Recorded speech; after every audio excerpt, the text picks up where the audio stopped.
Hey friends, it's Jimmy here with a reminder to hit the like and subscribe buttons and the notification bell before we get into these unsolved mysteries. Also, don't forget to leave a comment saying where you're watching from or just drop a quick "I'm doing my part" down below. It was supposed to be a journey of adventure and purpose, a voyage into the Caribbean sun that instead sailed straight into the unknown. In December 1988, a rusty 82-foot freighter named the Frerieden departed Miami with 9 people on board, never to be seen again. In mid-December 1988, 23-year-old Lisa Lynn Bishop eagerly joined the crew of the freighter Frerieden for what was supposed to be a meaningful trip to Haiti. Lisa was a college journalism student from Atlanta, Georgia, known for her adventurous spirit and passion for writing. She had met the Frieden's captain, 28-year-old Florian Meyer-Borsch, a German national, at an Atlanta nightclub owned by her boyfriend, Paul Cornwell.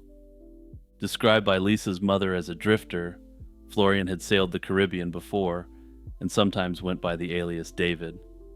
When Florian invited Lisa to come along on the Frieden's voyage to document the journey, Lisa was thrilled by the opportunity.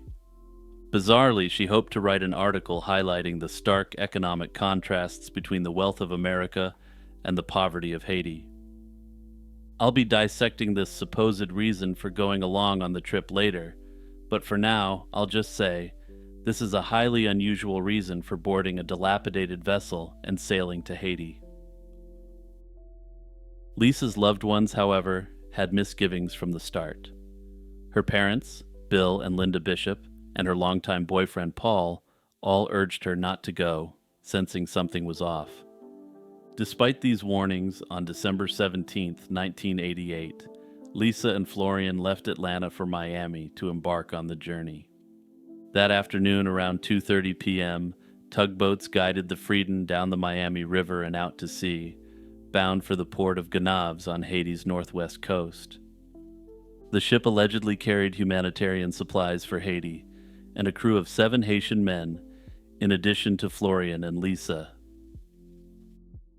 The Frerieden never arrived in Haiti. By all accounts, weather conditions had been calm, and no distress calls were ever received from the freighter. Yet somewhere along the 600-mile route past Cuba, the ship simply vanished. When Christmas Day 1988 came and went with no phone call from Lisa, who had promised to call her family upon arrival, her parents knew something was very wrong. The Bishops were not alone. Relatives of the Haitian crew members were also growing frantic when none of the 9 people on board checked in for the holidays. Within days, worried families contacted the Coast Guard to report the Frerieden overdue and missing. The Coast Guard launched search flights along the Frieden's intended path through the old Bahama Channel, the well-traveled passage between Florida and Haiti. For several days in early January 1989, U.S. Coast Guard jets crisscrossed the Caribbean waters looking for any sign of wreckage or survivors. They found nothing. No debris, no oil slick, no radio signals. Lisa's distraught parents flew to Miami to conduct their own inquiries in the weeks after the disappearance. They spoke to Florian Meyer-Borsch's acquaintances and anyone who might have information, but turned up few clues. Desperate and grief-stricken, Linda and Bill Bishop could do little but hope and pray. With each passing week, the likelihood of the Frerieden meeting a deadly fate seemed to grow. Many assumed the ship must have sunk without a trace, a tragedy of the sea that left 9 families in limbo. Yet the ocean was keeping its secrets, and an eerie silence hung over the fate of the Frerieden. Then a shocking lead emerged that would raise even more questions.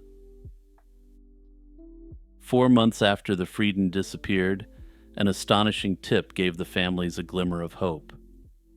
In April 1989, a professional underwater salvager named Bob Nyberg happened to read a newspaper article about the missing freighter.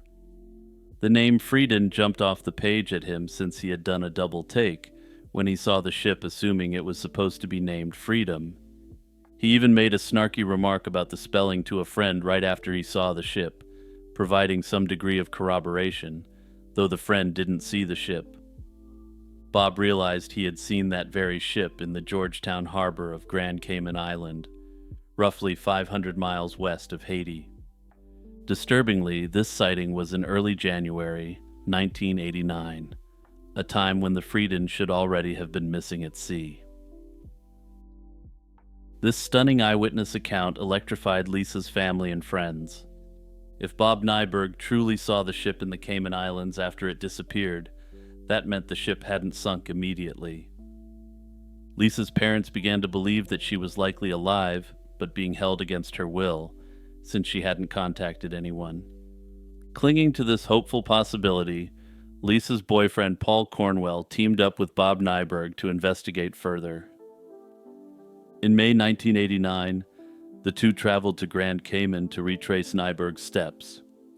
They went around the docks asking questions and remarkably turned up multiple witnesses who claimed to have seen the German on the island around that same time. Florian was reportedly not alone either, and locals recalled he was accompanied by a short man with dark hair. Back in Atlanta, Paul sought out a woman who had been holding some of Florian's personal belongings while he was away. Among Florian's effects, Paul discovered a photograph of Florian standing with an unknown man who fit the description of the Cayman companion. The woman identified the mystery man and dropped a bombshell. This individual, Felipe, wasn't only Florian's friend. He was the one who had actually chartered the Frerieden for its ill-fated voyage to Haiti. In other words, he had organized or funded the trip. The woman further claimed that this mysterious figure mentioned being involved in a large-scale smuggling ring. This ominous hint suggested that the Frereden's quote-unquote humanitarian voyage may have been a cover for criminal activity. It also suggested that Lisa, the lone woman on board, might have stumbled into danger unknowingly. Despite authorities in multiple countries taking interest in the case, progress was frustratingly slow. Florian Meyer-Borsch, who was wanted for questioning by both U.S. and international agencies, never resurfaced to explain what happened. Felipe's full identity remained uncertain, and as months turned into years, the trail for the missing ship and crew grew cold.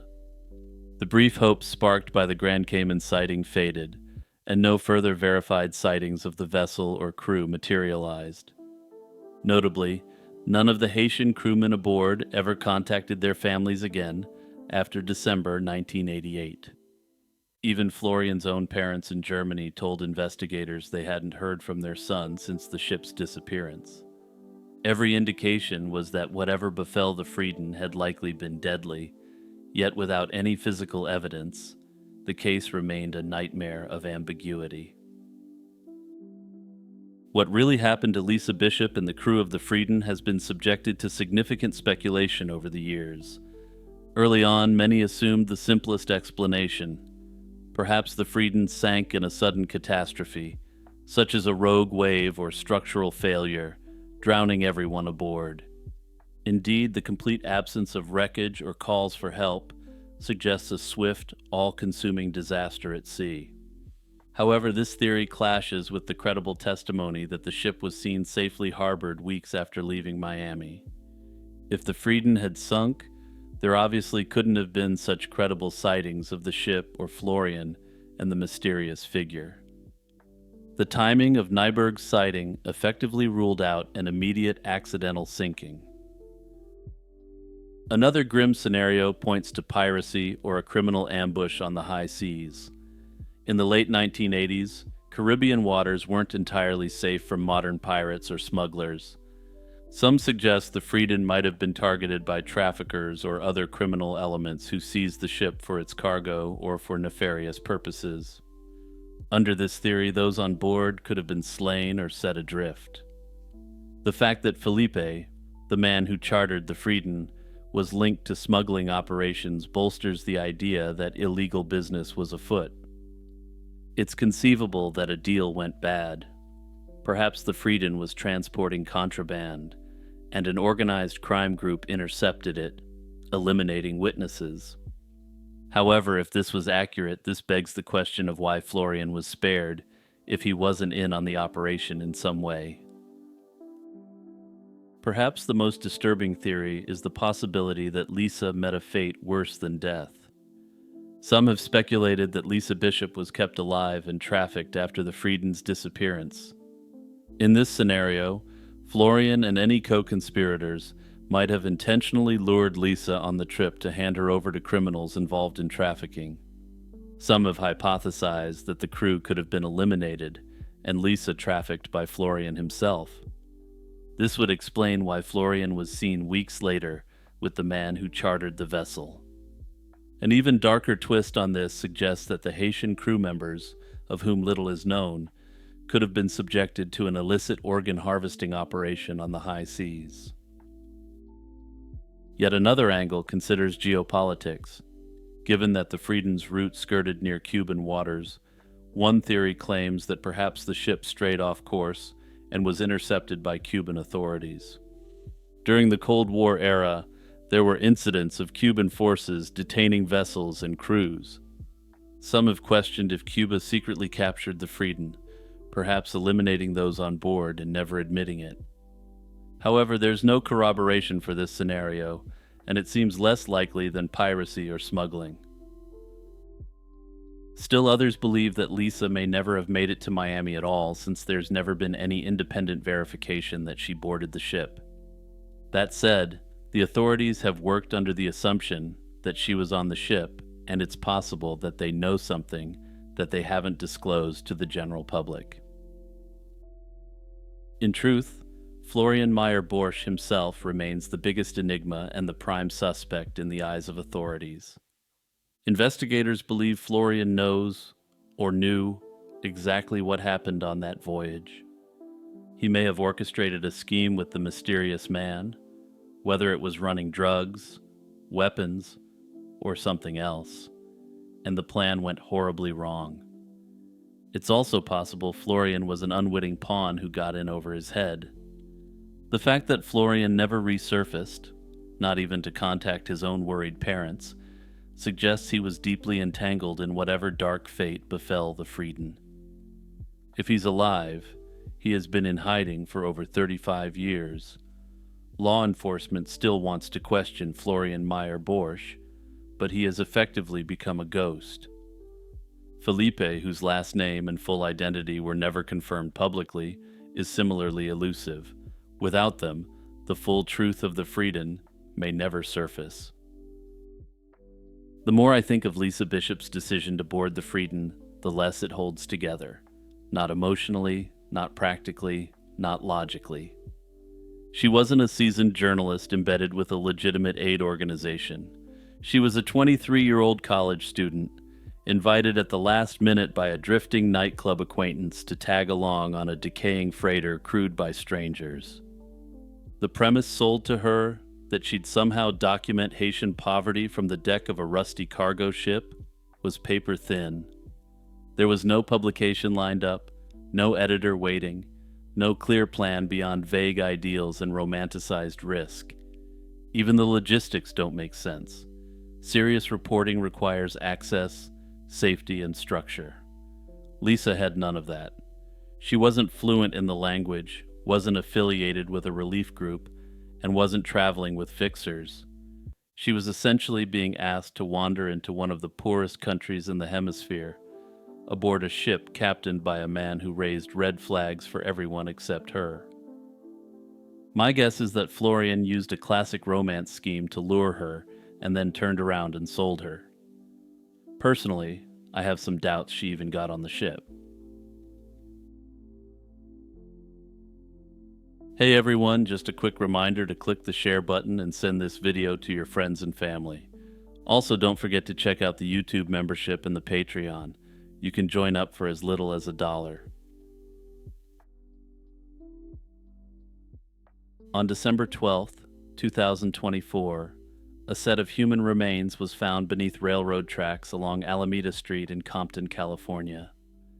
The body was so badly decomposed that only skeletal remains were left. indicating the man had been dead for a considerable time. One or both of his hands were missing, likely lost to scavengers or the environment before discovery. Forensic examination determined he was a white or Hispanic male, probably over 45 years old, standing roughly between 5 feet 3 inches and 5 feet 10 inches tall. His hair was brown with gray strands, but due to the advanced decomposition, other features like eye color could not be discerned. No obvious cause of death could be identified at the scene. This discovery in an industrial area of Compton launched a full investigation. Despite the skeletal state of the body, investigators recovered a few personal items that offered clues to this man's identity. He was found fully dressed, a green Lee brand t-shirt, size extra large, black pants, and gray and red Nike sneakers. These clothes were fairly ordinary and provided no obvious insight into who he was. The most intriguing find was his wallet. It was a simple black wallet that held two $2 bills, an unusual denomination to carry, and, most importantly, 2 small photographs. These wallet-sized photos were folded up and badly weathered, as if they had been carried around for a long time. The damage from age and exposure made their content hard to see at first, but it was immediately clear they were cherished keepsakes. It seemed significant that a man with no form of identification on him would still have these pictures tucked away. Investigators and amateur sleuths alike quickly realized that those mysterious photos might be the key to unlocking the John Doe's past. If you're one of those people who just listen, I'd recommend taking a look right now if you can. One of the wallet photographs is a heavily damaged snapshot of 2 people standing together in front of a brick wall. In this faded image, a dark-haired woman in a plaid shirt stands in the foreground, while another person with long dark hair stands just behind her with an arm draped over her shoulder. The woman appears like she may be pregnant, though this isn't entirely clear. The person behind the woman appears to almost certainly be a man, though I suppose it's theoretically possible that this could be an androgynous woman with short hair. The people depicted appear to be Hispanic, which given the demography of the area makes a lot of sense. The photo has a reddish tint and many scratches from wear, which give it an old, weathered appearance. The pair appears close, suggesting a familial or intimate connection. It's clear this picture captured an important moment to our John Doe, important enough for him to safeguard it in his wallet. The second photograph offers a more modern scene. It shows a younger woman seated in what looks like a school classroom. She has long dark hair and wears dark-framed glasses, with the lower half of her face covered by a black bandana or cloth mask. She appears to be Hispanic, but could also be Asian, or a Pacific Islander, or Native American. The fact that she's wearing that distinctive mask strongly suggests that the photograph was taken around 2020 or into 2021. The woman is wearing a light-colored Thrasher hoodie, a skateboarding apparel brand which was very popular during this period. Unlike the first photo, this image is relatively clear, aside from a bit of motion blur, and has more true-to-life color. It's a candid snapshot of a student in class, an everyday moment that somehow ended up in this John Doe's wallet. These 2 pictures, found side by side in the John Doe's wallet, represent very different moments in time. One looks older and more worn, possibly taken decades ago, while the other is clearly from the 2020s. They raise many questions about the John Doe's life. Perhaps the man in Compton kept a precious old photo of a loved one, along with a newer image of a child or relative. It's even possible that the man in the back of the first photograph may be the John Doe himself, and that the young woman depicted could be his daughter. As of now, the Los Angeles County Medical Examiner's Office has pursued a variety of traditional forensic methods. DNA was extracted from the remains, and is being processed for any matches in national databases. Dental characteristics have been logged as well, providing another identifier to compare against missing persons reports. At present, it appears that these traditional methods haven't yielded any results, and it's not clear if the cops are planning to turn to genetic genealogy. What gets me about the Compton John Doe isn't just how he was found, it's what he kept. No ID, no paperwork, nothing practical, but 2 photographs he clearly didn't want to lose. That tells you something right away. This wasn't a man drifting through life without attachments. Someone mattered to him, enough that even as everything else disappeared, those pictures stayed folded in his wallet. The contrast between them really sticks with me too. One feels old, worn down by time and handling, like it had already lived a long story. The other feels recent, ordinary, almost mundane, a snapshot of everyday life in the 2020s. That gap makes you wonder what happened in between. Anyway, I'm hoping the authorities are able to restore his name and hopefully give his family some closure on what happened to him. In February 1988, a horseback rider on a dirt road near Parker, Washington, stumbled upon the skeletal remains of a young woman in the brush. Bones were strewn about, partly hidden by the sagebrush and winter mud, and the rider quickly called the Yakima County Sheriff's Office to the scene.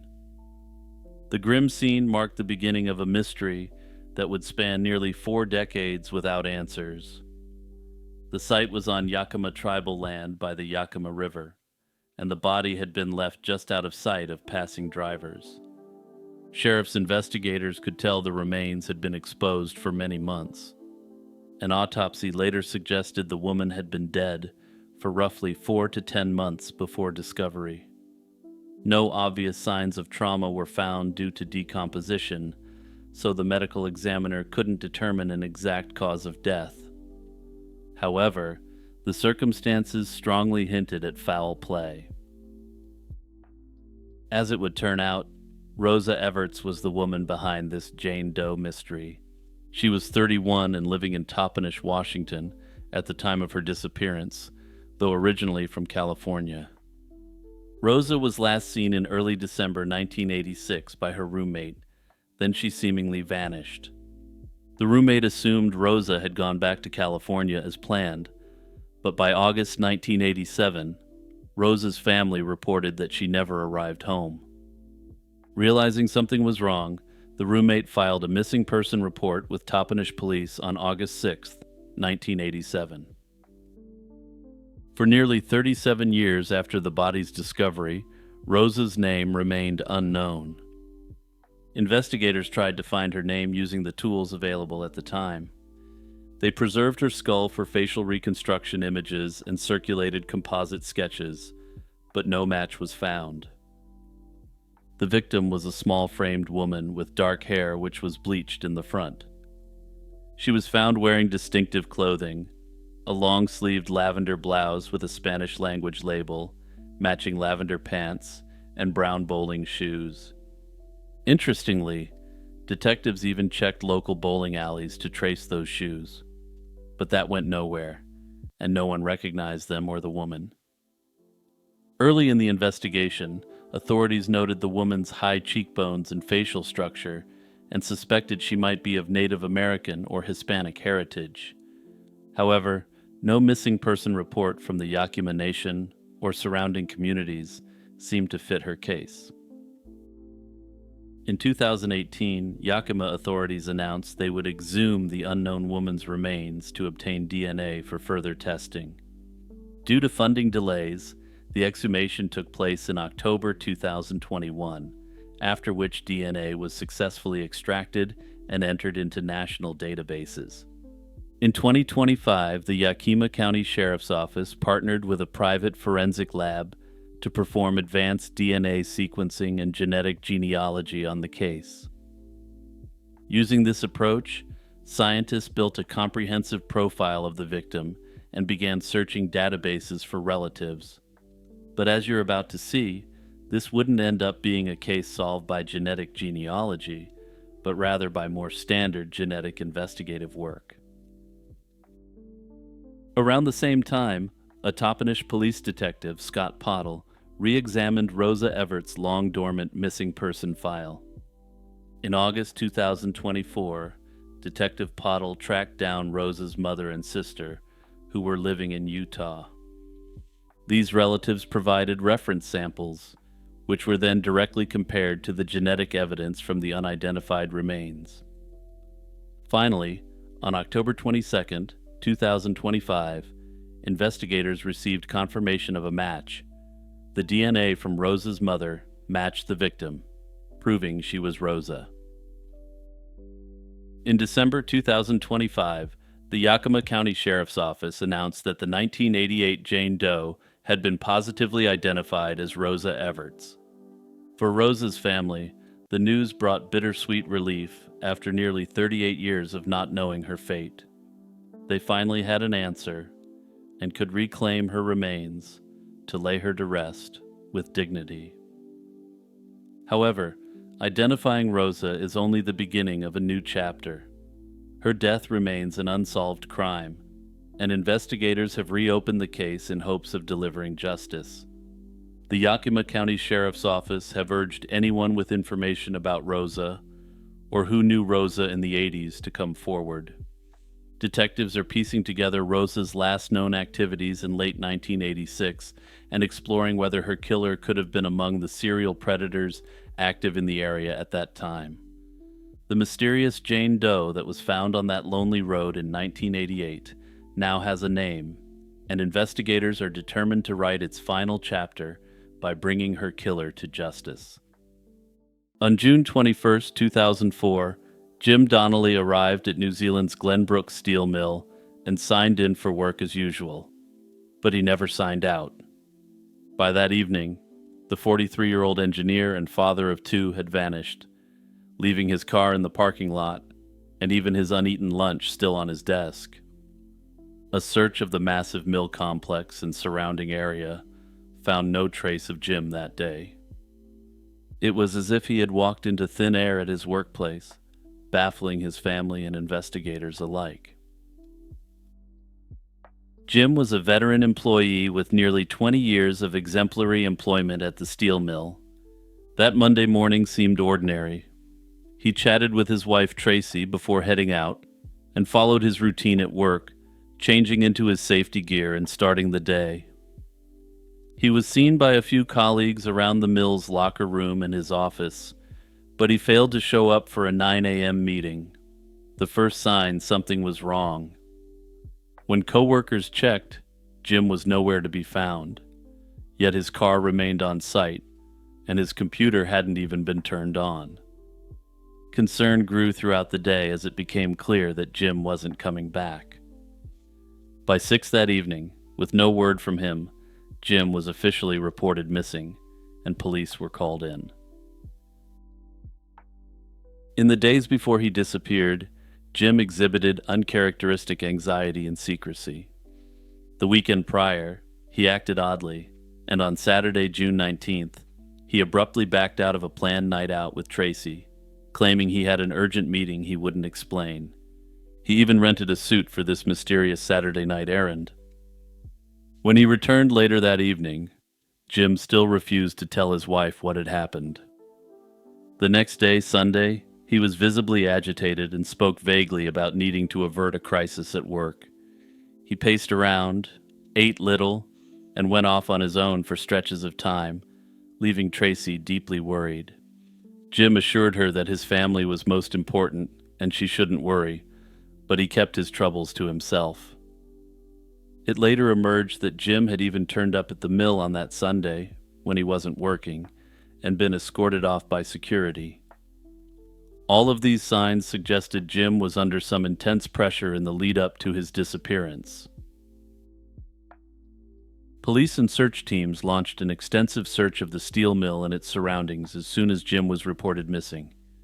They scoured the buildings, catwalks, pits, and storage vats on site, and then expanded into the surrounding fields, beaches, and bushland, but initially found nothing. At first, officers considered the possibility of a workplace accident or that Jim had wandered off in a confused state given his strange behavior. There were even unconfirmed reports of a man seen running away from searchers in the area, as if in hiding. Yet no solid evidence turned up in those first days. The biggest clue surfaced 5 days later.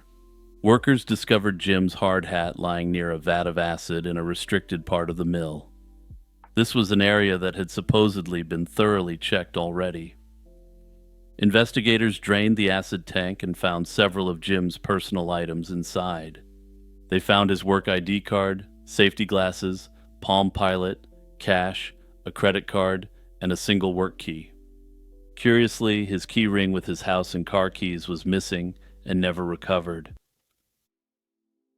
Also, in case anyone is wondering what a Palm Pilot is, it was a pre-smartphone device that could access a calendar and emails, but was unable to make calls. I had to look that up, but apparently these things were all the rage in the 90s, and everyone who worked in the corporate world was hooked on them. No human remains were in the vat, and the acid was too weak to have destroyed a body anyway. To police, it seemed likely someone had placed those belongings in the acid vat deliberately to mislead the search. Another incident raised suspicions. On the night Jim disappeared, an unknown vehicle drove into the mill's parking lot and headed toward Jim's car. It then abruptly turned and fled when the driver saw police on site.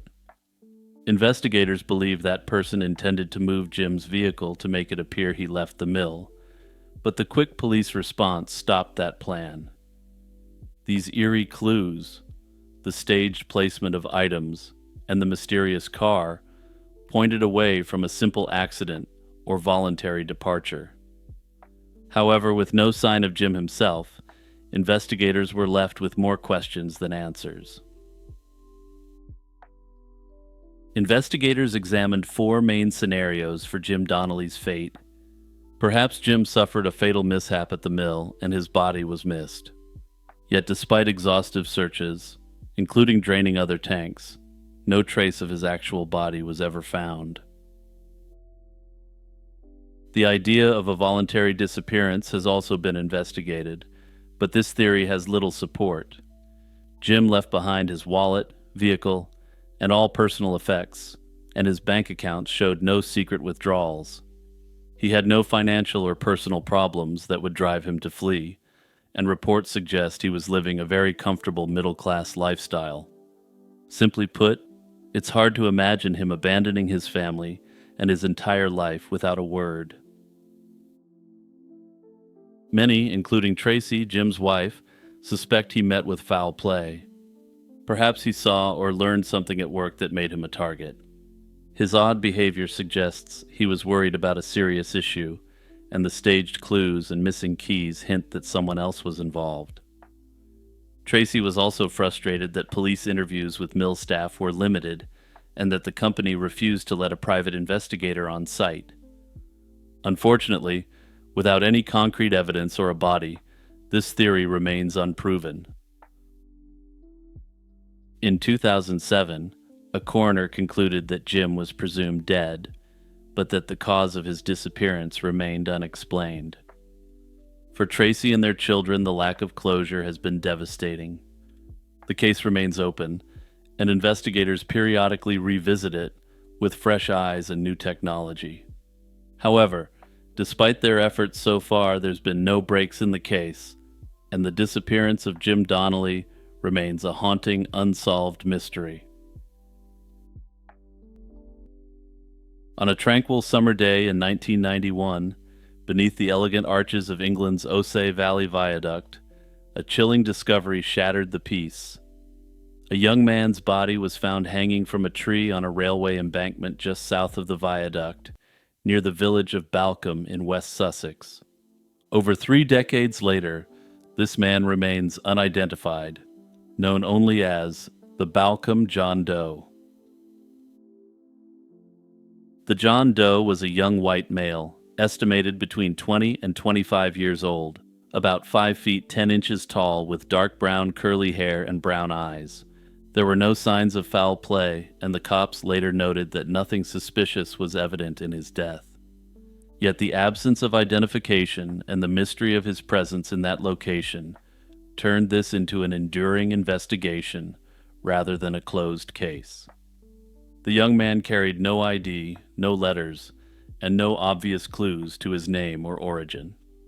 He was ultimately laid to rest in a local churchyard, buried at St. Peter's Church in Ardingly, West Sussex, not far from where he perished.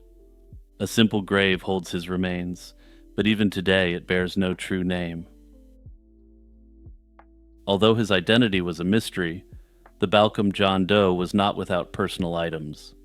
In fact, the belongings found with him painted a poignant, if incomplete, picture of his life and possible journey. He was dressed in a blue denim jacket and jeans, a sweater over a gray shirt and blue t-shirt, white socks, and brown suede walking shoes. These were all topped off by a red and blue waterproof jacket, practical clothing for a young traveler. Among his possessions, investigators found a brown leather wallet with a bit of cash, a cassette player, 2 Beverly Craven music cassettes, and a Woolwich Building Society pen. Perhaps most striking was his choice of luggage. A small blue backpack decorated with a Mickey and Minnie Mouse motif, the kind a younger student might carry on a trip. He also carried a tourist map of London, suggesting he had been visiting the capital as a sightseer. Even his eyeglasses were notable, described as John Lennon-style round glasses with tinted lenses in a French-made Morel frame, hinting at an international connection. Without a concrete identity, theories have flourished. One compelling theory is that he may have been French or from a French-speaking country. This is supported by 2 intriguing clues. First, forensic examiners noted the style of his dental work appeared French or continental, differing from typical British dentistry. Second, a witness from around that time recalled that the young man spoke fluent French in conversation. He had the look of a traveler, and the items he carried, especially the tourist map, suggest he might have been visiting from abroad. Perhaps he was a student or backpacker touring England, passing through London and making his way south. Notably, Balcom isn't far from London's Gatwick Airport, a likely entry point for foreign visitors, which lends weight to the idea that he wasn't local. Others have speculated that he could have been from elsewhere in Europe or even Canada, essentially any background that would explain fluent French and no UK records. Unfortunately, the story of the Balcom John Doe hasn't received much attention at all, which may be why his case hasn't been solved. The story of his disappearance may be very well known, and it may simply be that no one has yet put 2 and 2 together. For now, however, we only know one half of his story, with the other portion of his story likely out there somewhere on the internet or in a police file, just waiting to be linked up. It's a scene of ancient legalistic theater.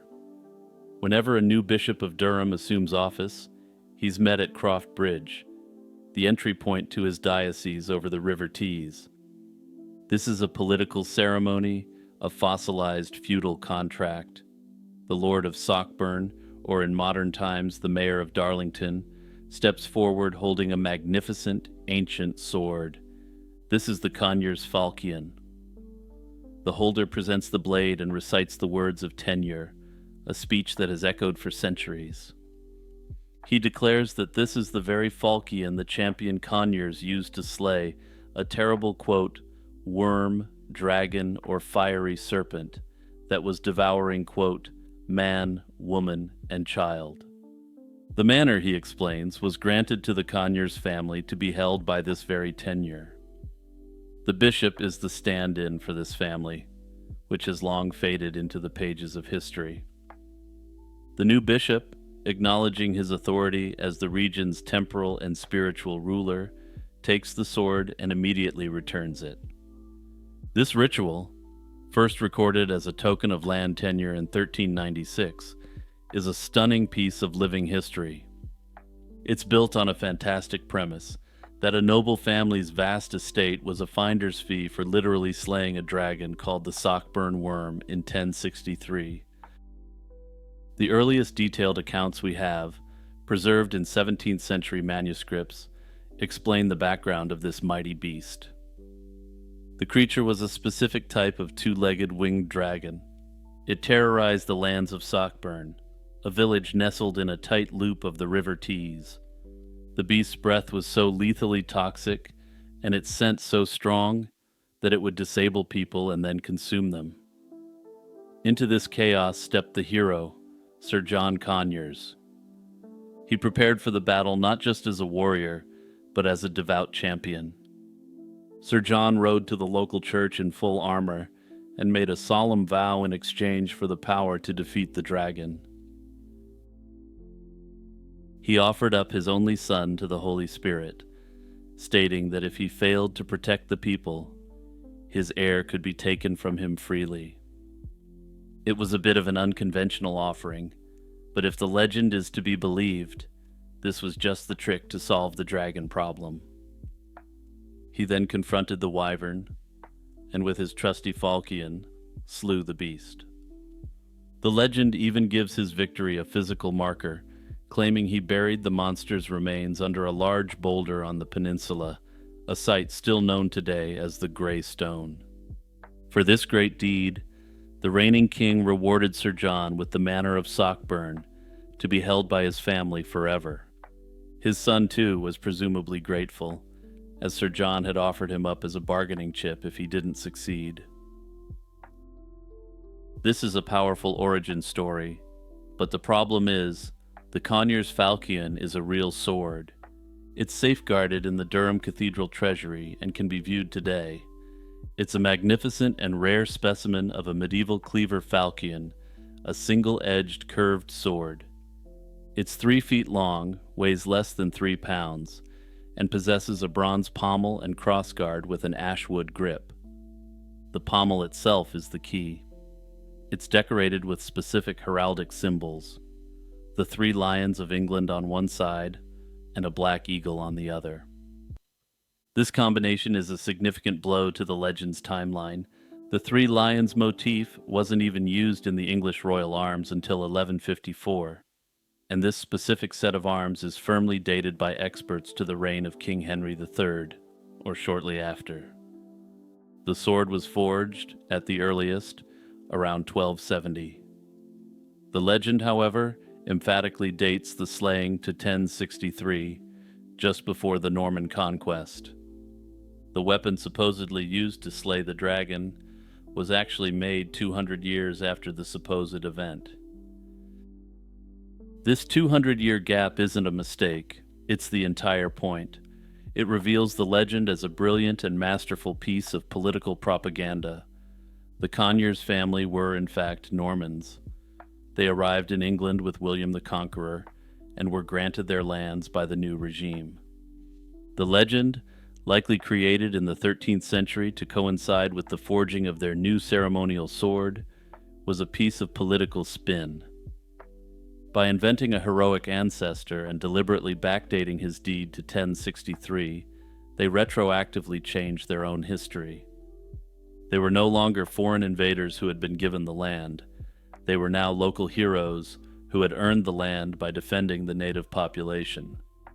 Further, they had done so before the Normans even arrived, indicating how entrenched they viewed themselves with the local populace. They didn't invent the story from nothing.